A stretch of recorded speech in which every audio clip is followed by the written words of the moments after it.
دوسرے دن یا تیسرے دن جو ان کا فون آیا کہ بھائی تم مجھے تلاش کر رہے تھے، تو میں نے کہا میں تو آپ مطلب مدد کرنا چاہتا تھا، مگر وہاں اتنا ایک انتشار تھا، اتنی اس میں بوری بازار میں جو ہم کتنے لوگ مر گئے تھے، تو میرا کوئی رول ہی نہیں تھا، اس لیے میں آ گیا. تو کہنے لگا اچھا تو میرے پاس آؤ.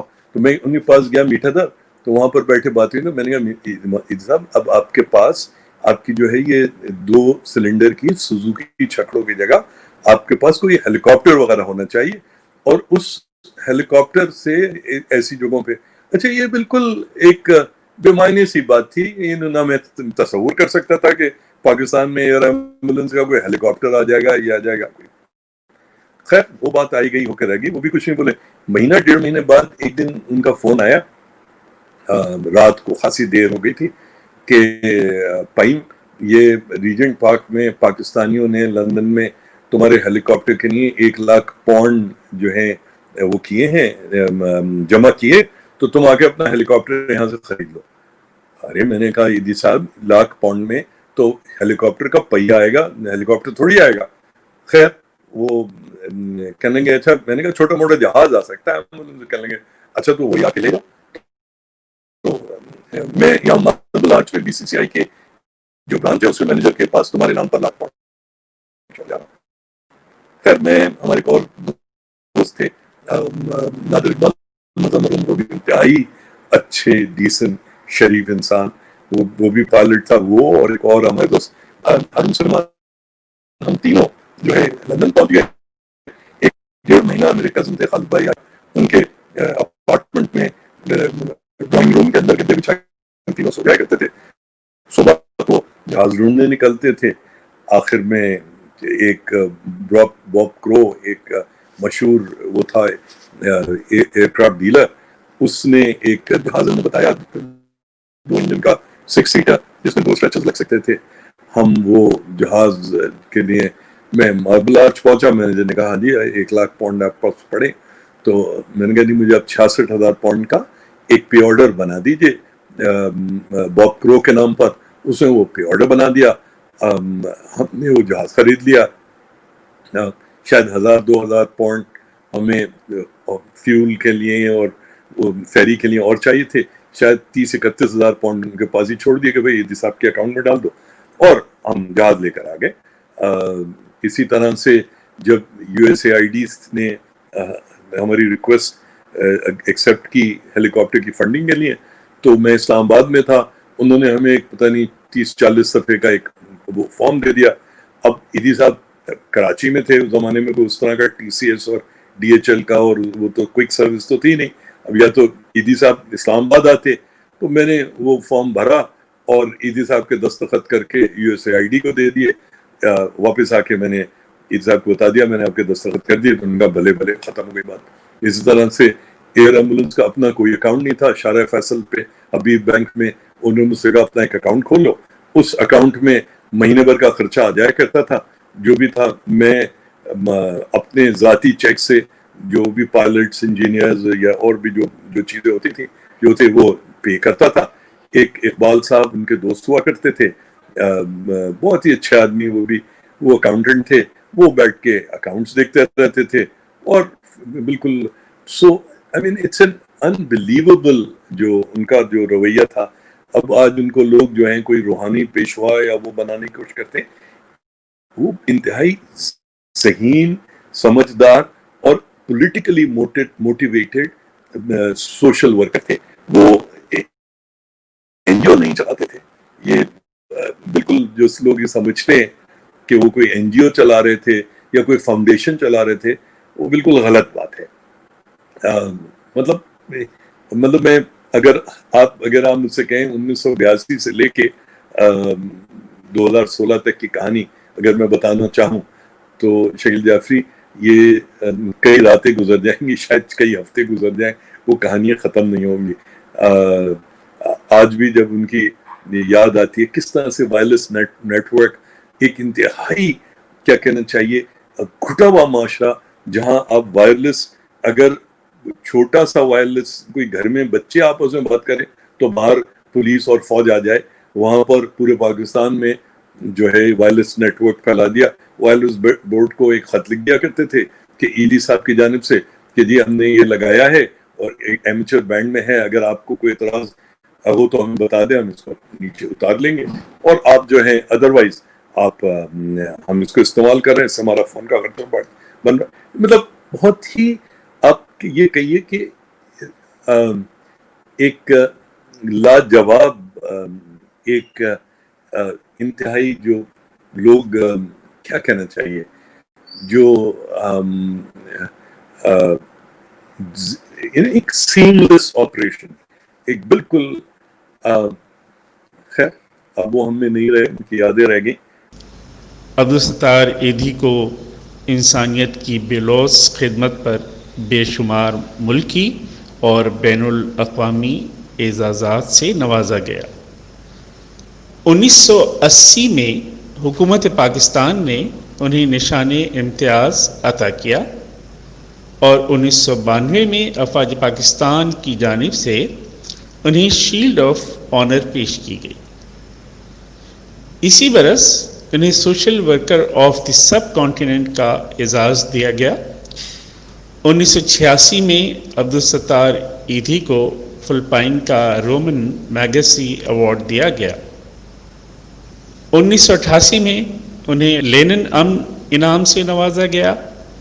2005 اٹلی کی حکومت کے علاوہ کئی ملکوں اور عالمی تنظیموں کی طرف سے انہیں اعزازات سے نوازا گیا. 2008 میں آئی بی اے کی طرف سے انہیں پی ایچ ڈی کی اعزازی ڈگری بھی عطا کی گئی. پاکستان کا ہر فرد چاہتا تھا کہ امن کے لیے بے لوث صفات پر انہیں نوبل انعام سے نوازا جائے, اس لیے کئی مرتبہ باقاعدہ تحریک بھی چلائی گئی, تاہم انہیں یہ انعام نہیں دیا گیا. اچھا, میں جو ان کی شرارت کی جو بات کرتا ہوں نا, یعنی شرارتی ہونے کی, مطلب ایدھی صاحب بہت ایک اچھے مکمل انسان تھے. مولانا, ہم انہیں مولانا تو کہتے تھے, مگر وہ مولانا ایسے ہی کہتے تھے جیسے میں تمہیں آپ کو جو ہے سر جی کہہ کے مخاطب کروں یا یار کہہ کے مخاطب کروں یا جناب کر کے. مطلب اس کے اندر کوئی مذہبی, کم سے کم میرے پارٹ پہ مذہبی اینگل نہیں ہوتا تھا. میں آپ کو ان کا ایک قصہ سناتا ہوں. ایدھی صاحب بوسنیا میں, اگر if you remember, I think early mid to late 90s جو ہے وہ بوسنیا کرائسس چل رہا تھا. ایدھی صاحب گئے وہاں سے, کچھ بچوں وغیرہ کو لے کر آئے جو یتیم بچے تھے. پوری بوسنیا کی وہ جو تھی وہ پوری مطلب معاشرہ جو تھا وہ, مطلب پورا ملک یا قوم یا جو تھا وہ تتر بتر تھی. تو وہ اخبار میں خبریں چھپی. تو ہم ایک دوست ہوا کرتے تھے کرنل سید, ان کا مجھے فون آیا کہ فہیم صاحب وہ ہمارے بچے جو ہیں انہوں نے خبر سنی ہے اور ہم ایدھی صاحب کے اس کار خیر میں حصہ ڈالنا چاہتے ہیں. ہم یہ چاہتے ہیں کہ آپ ایدھی صاحب سے ہمارے لیے بات کریں, اگر وہ چاہیں تو ہم کسی ایک بچے کو جو یتیم بچہ ہے اس کو جو ہے ہم چاہیں گے کہ اس کو ہم پال لیں, تو اس سے جو ہے ایدھی صاحب کا تھوڑا سا, ہم اور تو کچھ نہیں کر سکتے, کچھ بوجھ ہلکا ہو جائے گا. اچھا, مجھے میں نے یہی بات ایدھی صاحب سے ریپیٹ کی کہ ایدھی صاحب کل سید یہ کہہ رہے تھے. ایدھی صاحب نے کہا, ان سے کہو کہ وہ بوسنیا والے بچے تو ابھی تک پہنچے نہیں ہیں, جو اخبار والوں نے خبریں لگا دی ہیں وہ آ رہے ہیں, مگر میں صومالیہ سے بچوں کو لے کر آیا ہوں, وہ بچے ہیں, اگر وہ چاہیں تو میں ان کو فوری طور پہ ایک صومالین بچہ جو ہے وہ میں انہیں جو ہے مہیا کر سکتا ہوں. تو میں نے وہ بات کل سید کو بتائی. کل سید جو ہے خاموش ہو گئے, کہنے لگے اچھا میں فیملی سے جو ہے ڈسکشن کر کے میں آپ کو اس پہ بات کر کے بتاؤں گا. میں نے ایدھی صاحب کو بتایا کہ انہوں نے کہا ہے کہ بھی وہ اس پہ فیصلہ کر کے بتائیں گے. ایدھی صاحب ہنسنے لگے, کہنے لگے وہ جو ہے کوئی انسانیت کی خدمت نہیں کرنا چاہ رہے, وہ صرف اپنی نسل بہتر کرنا چاہ رہے. تو بہت ہنسی آئی, کیونکہ بائی دیٹ ٹائم میں بھی سمجھ چکا تھا کہ یہ سارا کا سارا ہوا کیا ہے.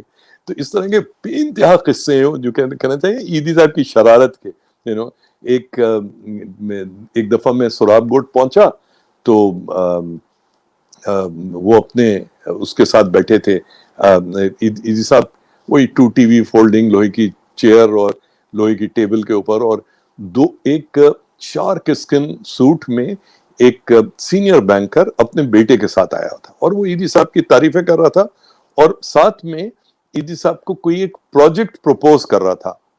اچھا، ایدی صاحب جو تھے، اور ساتھ میں بیٹے سے ایدی صاحب کی شان میں خلابے ملائے جا رہا تھا. تو ایدی صاحب جو ہے ایک دم سے چونک کے بیٹے سے بولے، تمہیں پتا ہے تمہارا اور اس کا کیا رشتہ ہے؟ تو وہ بیٹا بولا کہ یہ میرے والد ہیں. نہیں وہ تو ہیں، مگر اور کیا رشتہ ہے؟ تو حیرت سے دیکھنے لگا، کیا مطلب؟ کہنے لگا جی اس کا رشتہ یہ ہے کہ جب یہ مرے گا تو تم کہو گے کہ کب میں اس کو کھڈے میں ڈالوں اور اس کی جائیداد کا جو ہے تیا پانچا کروں. دونوں باپ بیٹے بالکل سناٹے میں آ گئے، اور مجھے جو ہے زوردار ہنسی آئی، اور میں نے کہا، اور وہ پھر جلدی سے اٹھ کے چلے گئے. ایدی صاحب کہنے لگے، اگر پہلے چلے جاتے تو مجھے سب کچھ کہنا نہیں پڑتا. ایدی صاحب نے اپنی ذات اور اپنے اہل و عیال کے لیے ساری زندگی سادگی اپنائے رکھی. اسی وجہ سے وہ بابائے خدمت کے نام سے جانے جاتے تھے. ان کے گردے ناکارہ ہو گئے تھے.